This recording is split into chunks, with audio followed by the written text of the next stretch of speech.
Yo, 7 citizens, my name is Black and welcome to my channel CasaBLACK Gaming, where I am here to help citizens with anything and everything. This beginner's guide series is now at its final chapter and I am so pumped to put everything we have touched on so far into practice in this final guide. Everything that has been mentioned so far will be briefly glossed over, with me treating you like someone who knows what they are doing because you've made it this far now. So if I say something that you don't understand, it has already been covered in one of the other guides, so unfortunately you'll need to go back and watch those to figure out what you're missing.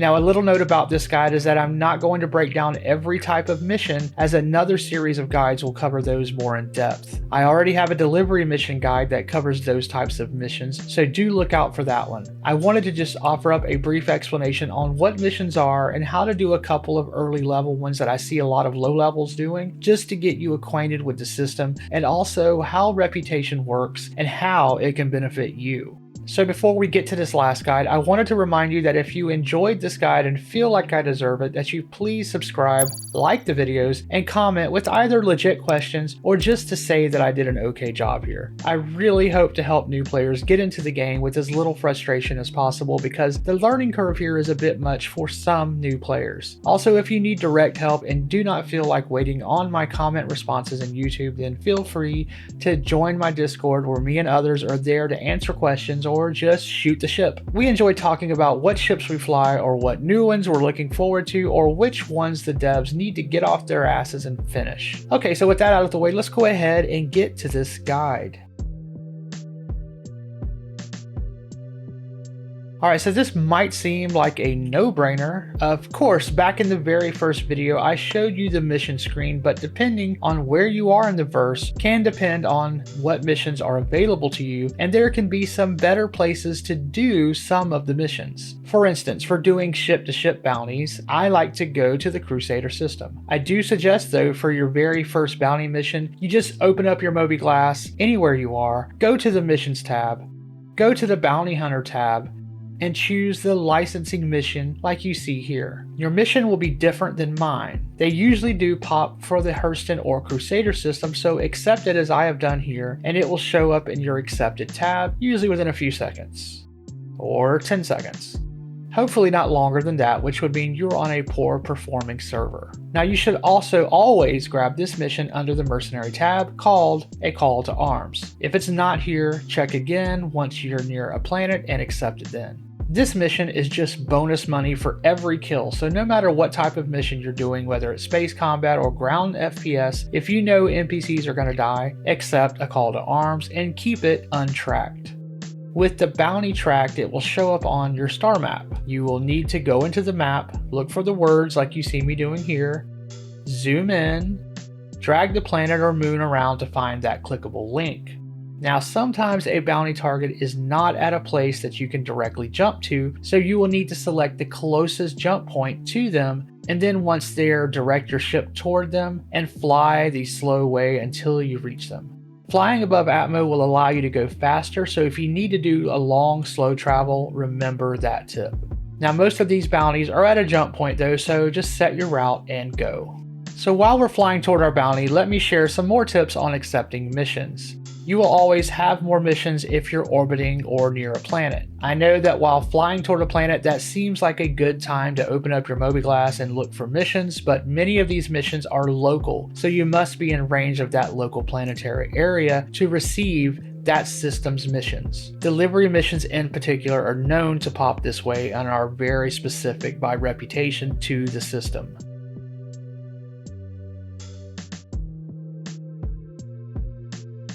Alright, so we have now reached the area for this bounty mission. You normally start about 30 kilometers away from the target and you will fly toward them. You could be facing off against a ship that's in Atmo or just above a ground locale point, but they will still be in a ship. There's also some bounties that are in asteroid fields, giving you some obstacles to avoid while trying to take out these criminals. You should fly full speed toward them until you reach about 10 kilometers, then I would pull back to half speed, giving you time to adjust. You will need to wait until the targets become visible. They might be little white icons at first, but once they clock you on the radar and lock you in, they will become red. Now it's at this point you can target them by doing a couple of things. You can mark multiple targets by pressing the 1, 2, or 3 keys over the various different targets, and then press R to rotate between those 3 targets. You can instead just press T to target the closest ship to your reticle. If someone is attacking you, you can press 4 to immediately target the closest attacker. This should get you started on targeting, but there are more options within the key bindings and other videos to look for, so be on the lookout. Now, with your weapons on your ship, you need to know if your ship has gimbaled weapons or not. A lot of ships, especially starter ship packages, come with gimbaled weapons, which just means that the guns are on some sort of swivel mount so they can move automatically to help land more hits. The downside to these weapons is that you must use one size smaller downsized weapons to fit onto those mounts, so you are sacrificing damage per second, but you might land more hits, which if you're new to flying can be helpful and recommended for new players without much flight experience. When you go fixed weapons, you can increase those weapon size by 1, but those guns won't swivel, and you will need to keep the enemy more directly in front of you where the guns are spraying their bullets or lasers. Now, to make those gimbals function, you will need to press the G key, which cycles the gimbal assist mode on or off, which should show up in some form or another inside of your cockpit. You can lock missiles usually at around 7,500 meters, and to do so you will need to switch to the missile mode by pressing the middle mouse button by default. Then once there is a green lock, you press the left mouse button to fire. The right mouse button will switch between the various missile types if you have more than one type or size, and then G will cue more missiles to fire, which can then fire up to 4 at a time. Now, if you have a ship like the CasaBLACK where you have a turret for another gunner, they enter the gunning seat, then after an animation plays, they are in the turret. They then press F to look around and find the power key to turn the turret on. They can then set up some of the settings like gyro mode on, which helps with targeting moving targets, but if your ship is maneuvering a lot, this mode might not be much help. Setting up a recenter hotkey can be very helpful to get you back into the front center position fast if an enemy is being called out up front.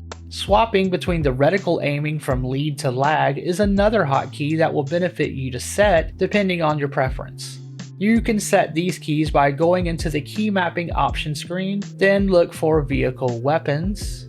Then after opening that, go down to toggle lead lag pips, and while you're there, go ahead and look over the additional options to see if anything jumps out at you as something you would like to know or set up.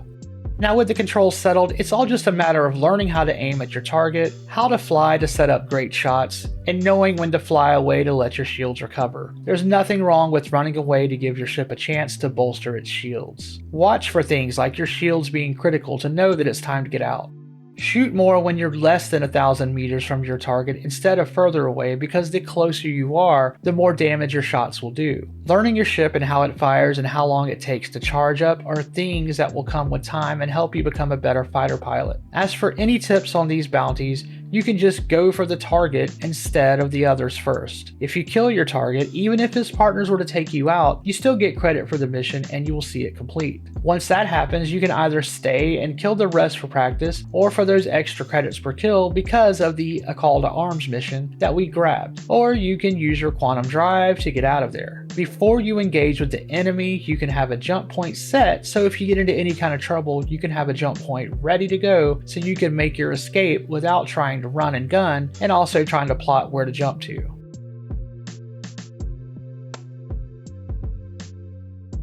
Okay, so now that you've completed your first bounty quest, you are ready to look at your reputation. You're not going to have much, but it will open up more missions which will eventually pay a lot more, but will also get a lot more difficult. It is at this point that I would head over to Crusader if you're not already there. You will receive a nice variety of bounty missions there, and they seem to pop pretty consistently. You need to make sure you're looking for missions that mention whether they are in ships or not. Some bounties are on the planet surfaces, at outposts, or in caves. Some of those can pay better, but you will need to be geared for FPS combat, and I'm not covering that until my next set of guides in the intermediate guides list, which will come after these beginner guides later on. You also need to watch out for player bounties, because as players break the law, Day 2 will come up on your bounty missions tab. You can always tell a player bounty versus an NPC bounty by their names. NPC bounties will always have a space between their first and last name, and actual players will not have spaces in their names. One thing to mention about the bounty reputation and leveling it up is that each time you make it into a new rep rank, you will need to complete another license mission, which means paying credits up front to get the mission. After you pass that mission, you will then open up slightly harder missions with better pay. It's around the 3rd rank that you will start receiving multiple bounties to shoot, so usually it's 3 at 3 different locations and you will receive a bigger payout. Now if you're grinding for time, my advice is to just hit your target and get out of there without taking on the others. Also, watch your damage and repair, and restock often. Some of your weapons will take actual ammo, such as ballista weaponry, so if ammo anxiety is a thing for you, I suggest laser repeaters for smaller ships, and then later on laser cannons for the larger ships. My ship loadout videos will help you find the right weapons, shields, and quantum drives for your ship and where to locate those parts, so do check those out for your given ship. Now let's move on to a different sort of mission type that can offer up some great fun, all while helping you learn to navigate the verse, explore, earn money, loot, and to fly better.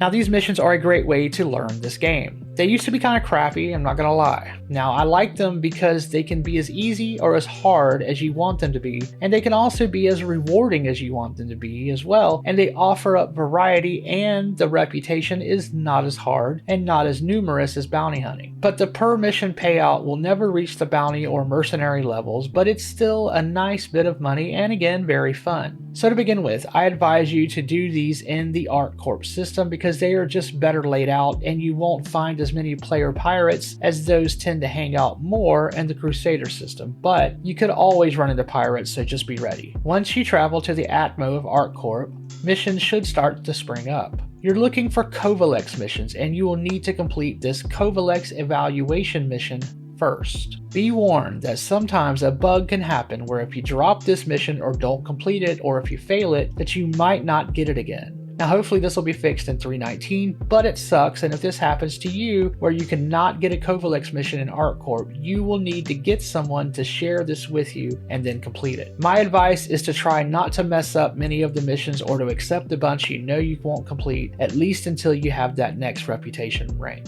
Anyway, these normal missions are simple enough. You fly to where they tell you, pick up a box, put it on your ship,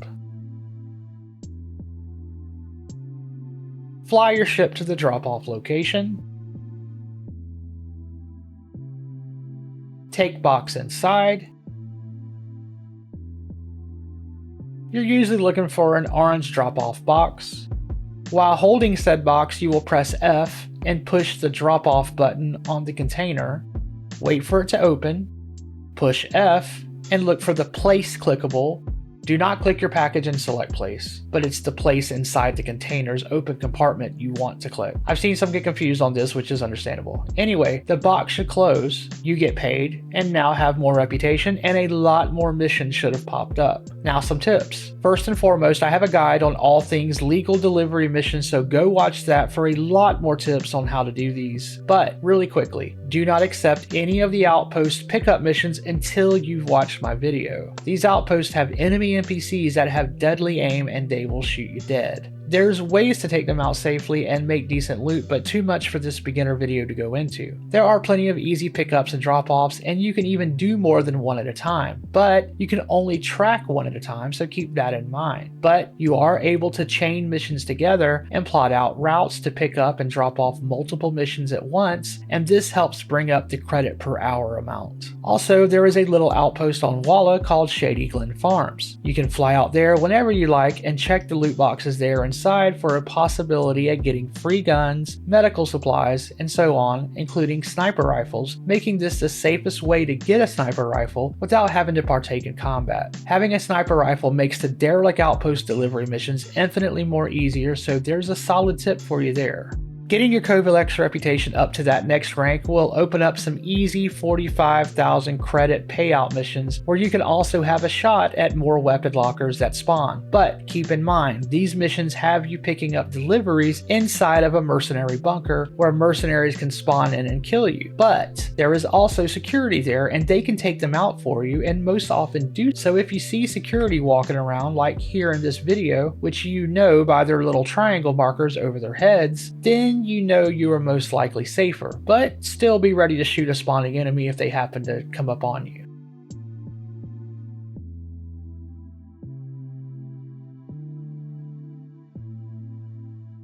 Okay, and so that's going to do it for this 10-part guide. There are of course some other easy missions like investigation and search missions, but overall, I myself do not grind those for credits and only use them as side quests here and there to break things up. There are many more missions to do and I will be covering more of them, especially those that are getting more attention and updates. Overall, I feel that people mainly run bounties, mercenary bunker missions, and now delivery missions as the three main types of missions. I will cover mercenary bunkers in my intermediate guide where I will focus more on FPS combat there. I hope these guides have been helpful, and please leave comments on something if you feel like it wasn't covered as well as you would have liked. I will be updating these guides as their info becomes obsolete or as I see changes need to be made, which is why I broke them up into 10 parts so I can just redo individual ones versus all of them. I look forward to seeing you guys out in the verse or in the comments or even on my Discord if you need more help. We're building a nice little positive community, so come on over. Anyway, remember to be kind to your fellow gamer, take all that knowledge you have and go make some credits, and stay positive citizens.